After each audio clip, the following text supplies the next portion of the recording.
Welcome to One Word a Day. I'm Sophie, your pilot into the universe of Chinese. Let's continue unpacking some sound like or lookalikes. So this character share the same radical as yesterday's 是, that we have the 是 on the left side. Here we put it on the top, paired with the heart symbol. So the top, even if it looks very much like a cai, that's three hand, over the canopy of the tree, means picking fruits. But this is 变.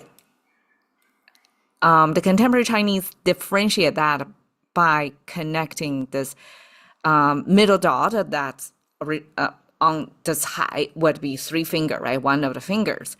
Now, finger and the tree are separated. But over here, this middle dot is blended into that vertical line here. That's more like the original of this shape. So this shape, it almost is a mirror image, except that this middle line got this tilted toward the right line attached on the top of it. The whole thing means the paw of a beast. And what do we do with the paw of beast? Because this paw print reading was a survival skill back then when animals, probably even more dangerous animals, were probably more showing up more in our lives than like today. You hardly see anything. So this paw reading got this middle tilted toward right, similar to the human hand symbol, the five-finger hand symbol. The middle finger would tilt it toward the right to signify that it is sort of a hand, or in this case, is a paw. And this paw reading become this 变, become the Chinese meaning of discerning, because it's important to tell what kind of animal, what's the size of the animal, and how far away that animal is in the past. So this discerning paired with the heart symbol, which looks like 2,000 years ago's dictionary, almost like a lobster shape, right? With two claws there. But okay, it was a simplification of Chinese back then, understanding how the heart works. So heart is a pump. You have the incoming tube, outgoing tube, and then you have the third tube to power the heart itself. It's understandable, but I guess the real heart was a lot more complicated than that. More tubings coming in and out of the heart itself. So it's not definitely more than three tubes there. So this heart symbol, just like in English, we use like broken heart, wholeheartedly, big-hearted. All that heart symbol in English signifies some sort of emotional, or I guess in English probably is more emotional processing. In Chinese, it's both cognitive and emotional processing when we put heart symbol over there.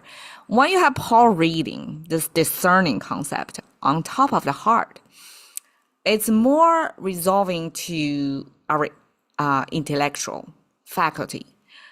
It's more than emotional, because you have to read it carefully, like analyze this paw print more carefully to tell what that is, right? So altogether, it means know, like know something almost like by heart.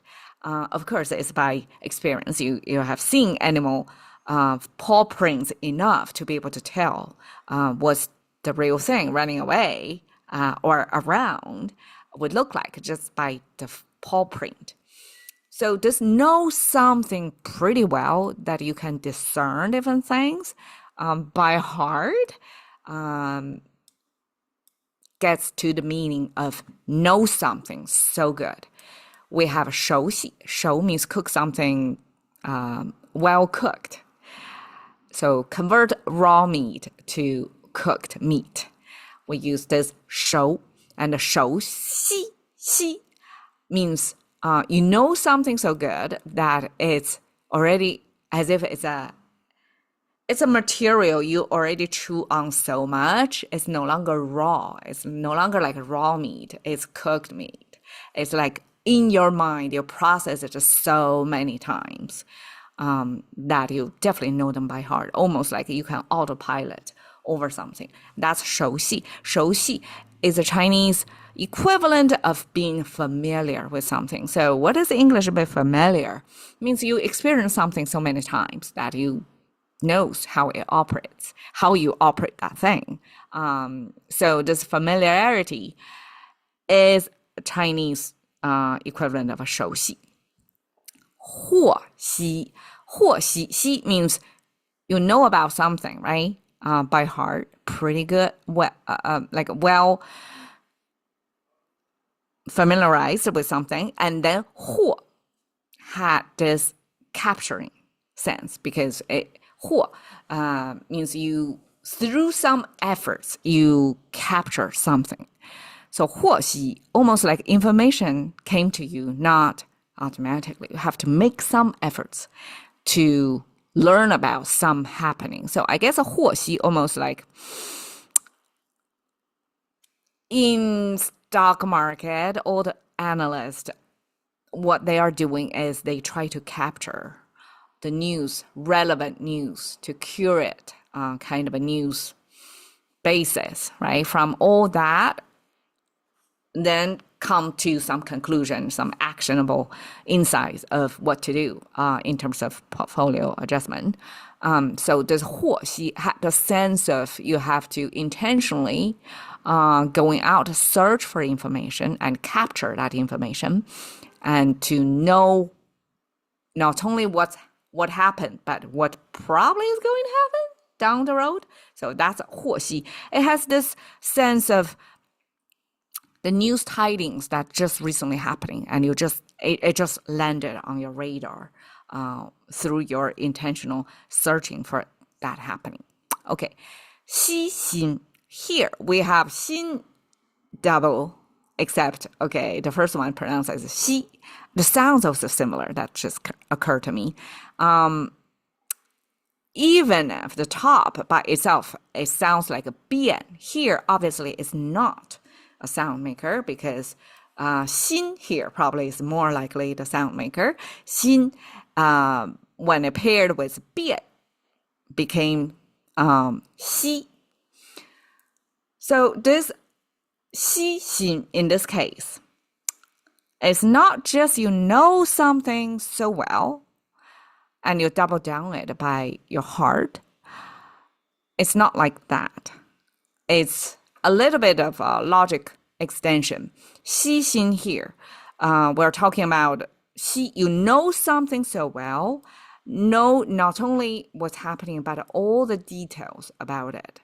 So like a paw print reading is critical for survival, right? So you have to capture all the details. The devil is in the details, right? So here, when you pay attention to all the details and interpret it correctly, and that gives you the sense of you're being exhaustive, very detail-oriented. You don't let any details escape you. You capture it all. And that eventually turned this 悉, not only as know something, but know something thoroughly, exhaustively, like all details at every level. And that becomes like all, like fully involved, all immersed, all engaged, thoroughly understood. So 悉心 comes from this cognitive process to you do something thoroughly. 悉心 oftentimes pair with you for caregivers, means this caregiver gives care in such a way that not only like put all the heart in to care for that person, but also know all the details. Not only have the mindset, but have the skill set to cover all the grounds, know all the details of how to care for another person. So this 悉心 means you know something so well that it's all around it. Nothing escapes you, that you have nailed down all the details. and that becomes like all-hearted or wholehearted as in English. So here is 西. Thank you for your time. See you another day.